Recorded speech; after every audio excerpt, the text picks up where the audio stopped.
കേരളത്തോടൊപ്പം അയൽ സംസ്ഥാനമായ തമിഴ്നാട്ടിലും പിന്നെ നമ്മുടെ സഖാക്കളുടെ പിതൃഭൂമിയായിരുന്ന ബംഗാളിലും അതിനപ്പുറത്തുള്ള ആസാമിലും തിരഞ്ഞെടുപ്പ് നടക്കുന്നുണ്ട്. കേരളത്തിലെ മാത്രമേ തിരഞ്ഞെടുപ്പ് പൂർത്തിയായിട്ടുള്ളൂ. ബംഗാളിൽ നടക്കാൻ പോകുന്നു, തമിഴ്നാട്ടിലും ആസാമിലും ഒക്കെ നടക്കാൻ പോകുന്നു. അപ്പോൾ ഈ ഘട്ടത്തിൽ കേരളത്തിലെ നേതാക്കന്മാർക്ക് വേണമെങ്കിൽ ഇവിടുത്തെ തിരക്കൊഴിഞ്ഞ സ്ഥിതിക്ക് അയൽ സംസ്ഥാനങ്ങളിൽ പോയി പ്രചരണം നടത്താവുന്നതാണ്. സഖാവ് പിണറായി വിജയൻ തമിഴ്നാട്ടിൽ പോകാത്ത മനസ്സിലാക്കാം. കാരണം അവിടെ കോൺഗ്രസും CPM CPI ഒരുമിച്ചാണ് മത്സരിക്കുന്നത്. അപ്പോൾ കോൺഗ്രസ് സ്ഥാനാർത്ഥികൾക്ക് വേണ്ടി വോട്ട് ചോദിക്കുന്ന ഒരു പോക്കണം കേടല്ലേ അതേ മുന്നണിക്ക് വേണ്ടി ചോദിക്കുന്നത്. അതുകൊണ്ട് അദ്ദേഹം പോകാതെ ഞങ്ങൾക്ക് മനസ്സിലാവും. എന്നാൽ സഖാവ് എന്തുകൊണ്ടാണ് പശ്ചിമ ബംഗാളിൽ തെരഞ്ഞെടുപ്പ് പ്രചരണത്തിൽ പോകാത്തത് എന്നാണ് ഈ കുസൃതിക്കാരനെ ആശാനായിരുന്ന സാക്ഷാൽ കെ കരുണാകരൻ്റെ മകൻ കണ്ണൂത്ത് മുരളീധരൻ ചോദിക്കുന്നത്. മുരളി ഇതിനപ്പുറവും പറയും എന്ന് നമുക്കറിയാം. പിണറായി വിജയന് നല്ല പ്രായമായി, അദ്ദേഹത്തിന് അനാരോഗ്യത്തിൻ്റെയും പ്രായാധിക്യത്തിൻ്റെയും പ്രശ്നങ്ങളുണ്ട്.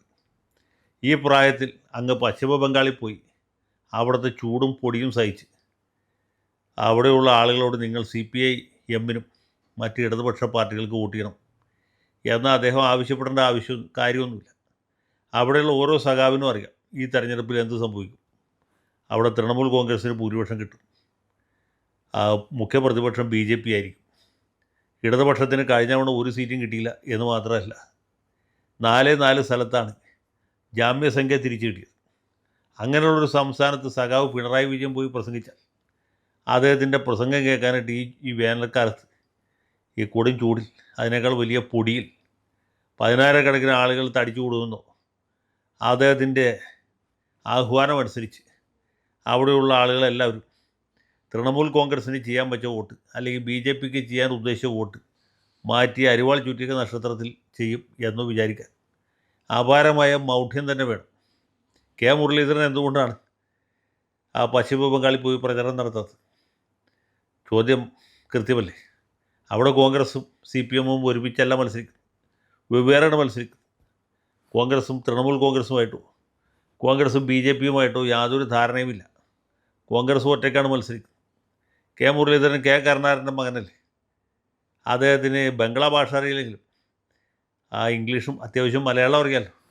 അത് കെ മുരളീധരൻ എന്തുകൊണ്ടാണ് പശ്ചിമ ബംഗാളിൽ പോയിട്ട് മാൽഡയിലോ മുർഷിദാബാദിലോ ഒക്കെ അവിടെയുള്ള കോൺഗ്രസ് സ്ഥാനാർത്ഥികൾക്ക് വേണ്ടി വോട്ട് ചോദിക്കാത്തത് എന്ന ചോദ്യം തുല്യ നിലയിൽ പ്രസക്തമാണ്.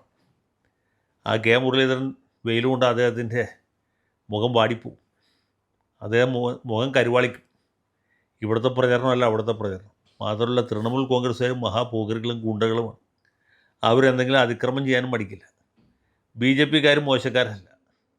അവിടെ പോയാൽ ശരീരത്തിന് അത്ര സുഖകരമല്ലാത്ത പല അനുഭവങ്ങളുണ്ട്. അതുകൊണ്ടാണ് അദ്ദേഹം പോകാത്തത്. അല്ലെങ്കിൽ അധീർ രഞ്ജൻ ചൗധരി കെ മുരളീധരൻ ഒരുമിച്ച് പാർലമെൻറ്റിൽ പ്രസംഗിച്ചവരാണ്, ഒരുമിച്ച് പ്രവർത്തിച്ചവരാണ്. അവിടെ പോകാവുന്നതാണ്. പിന്നെ കരുണാകരൻ്റെ ഉറ്റ സുഹൃത്തായിരുന്നു കാലം ചെയ്ത ABA ഘനികാൻ ചൗധരി, താല്പര്യം വെച്ച് പോകാമായിരുന്നു. മുരളീധരൻ എന്താ പോകാത്തത്? ചെന്നിത്തല എന്താ പോകാത്തത്? സതീശൻ എന്താ പോകാത്തത്? പോട്ടെ, കോൺഗ്രസിൻ്റെ അഖില ലോക നേതാവ് KC വേണുഗോപാൽ എന്താണ് പശ്ചിമ ബംഗാളിൽ പോകാത്തത്? അപ്പോൾ ഇവരാരും പോകാത്തതെന്ന് വെച്ചാൽ എല്ലാവരും പോകാത്ത കാരണം ഒന്ന് തന്നെയാണ്. കാരണം അവിടെ പോയി ഇവരാരും വോട്ട് ചോദിച്ചിട്ട് ഒരു വിശേഷം ഉണ്ടാകാൻ പോകുന്നില്ല. പിന്നെ മുരളീധരൻ പിണറായി വിജയനെ വെറുതെ ഒന്ന് മാന്താൻ വേണ്ടി ചോദിച്ചാൽ. പക്ഷേ നമ്മുടെ സഖാവ് MA ബേബി മുരളീധരൻ്റെ ചോദ്യം വളരെ സീരിയസ് ആയിട്ട് എടുത്തു. ബേബി സഖാവ് ക്ലിഫ് ഹൗസിൽ വിളിച്ചു ചോദിച്ചു, എന്താണ് പിണറായി സഖാവ് ബംഗാളിൽ പോകാത്തത്? അവിടുന്ന് കിട്ടിയ മറുപടി ഓരോ മലയാളിയെ ഇരുത്തി ചിന്തിപ്പിക്കുന്നതാണ്. സഖാവ് പിണറായി വിജയൻ തിമിര ശസ്ത്രക്രിയയ്ക്ക് ഡേറ്റ് നിശ്ചയിച്ചിരിക്കുകയാണ്. അദ്ദേഹത്തിന് അധികാര തിമിരം മാത്രമല്ല, സാക്ഷാൽ തിമിരവുമുണ്ട്. പ്രായവും കുറച്ചായല്ലോ. അപ്പോൾ തിമിര ശസ്ത്രക്രിയ നടത്തി കണ്ണ് തെളിയിക്കാനാണ് തീരുമാനിച്ചിട്ടുള്ളത്. 2 കണ്ണിനും തിമിരമുണ്ടോ അത് ഒരു കണ്ണിന് മാത്രമേ ഉള്ളൂ എന്ന് നമുക്കറിയില്ല. അപ്പോൾ തിമിരത്തിൻ്റെ ബന്ധപ്പാടുകളോട് സഹിച്ചിട്ടാണ് അദ്ദേഹം ഈ കഴിഞ്ഞ 10 കൊല്ലം മുഴുവനും നമ്മളെ സേവിച്ചത്. അങ്ങനെ സേവിച്ച് ഇനി അങ്ങോട്ട് സേവിക്കണമെങ്കിൽ എന്ത് ചെയ്യണം? കണ്ണ് തെളിയണം. അതിനെന്ത് ചെയ്യണം? തിമിരം സർജറി ചെയ്ത് മാറ്റണം. അപ്പോൾ അങ്ങനെ വലിയൊരു സർജറിയിലേക്ക് പോവുകയാണ് നമുക്ക് ഏവർക്കും പ്രിയങ്കരനായ കാരണഭൂതനായ കേരള ചക്രവർത്തി സഖാവ് പിണറായി വിജയൻ. ഇനി ശസ്ത്രക്രിയ കഴിഞ്ഞ് തെളിഞ്ഞ കണ്ണുമായിട്ടായിരിക്കും അദ്ദേഹം 3ാം ഇടതുപക്ഷ സർക്കാരിനെ നയിക്കാൻ പോകുന്നത്. അപ്പോൾ സഖാവിൻ്റെ കണ്ണ് വേഗം തെളിയട്ടെ. തിമിര ശസ്ത്രക്രിയ വമ്പിച്ച വിജയമാകട്ടെ.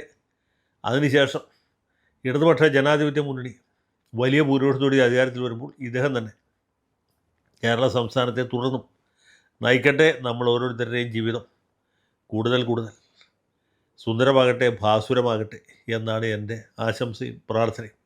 എൻ്റെ ഈ പ്രാർത്ഥനയിൽ കേരളത്തിലെ മുഴുവൻ സഖാക്കളും പങ്കുചേരും എന്നാണ് ഞാൻ വിശ്വസിക്കുന്നത്. അദ്ദേഹത്തിന് വിജയകരമായ ശസ്ത്രക്രിയ നേരുന്നു. അദ്ദേഹം ഏത് സർക്കാർ ആശുപത്രിയിലാണ് സർജറിക്ക് പോകുന്നത് നമുക്കറിയില്ല. നമ്പർ 1 കേരളത്തിൽ നമ്പർ 1 ആയിട്ടുള്ള മെഡിക്കൽ കോളേജുണ്ട്, നമ്പർ 1 ആയിട്ടുള്ള സർക്കാർ ആശുപത്രികളുമുണ്ട്. എവിടെ പോയാലും സഖാവിന് വിദഗ്ധ ചികിത്സ കിട്ടും എന്ന കാര്യം നമുക്ക് ഉറപ്പാണ്.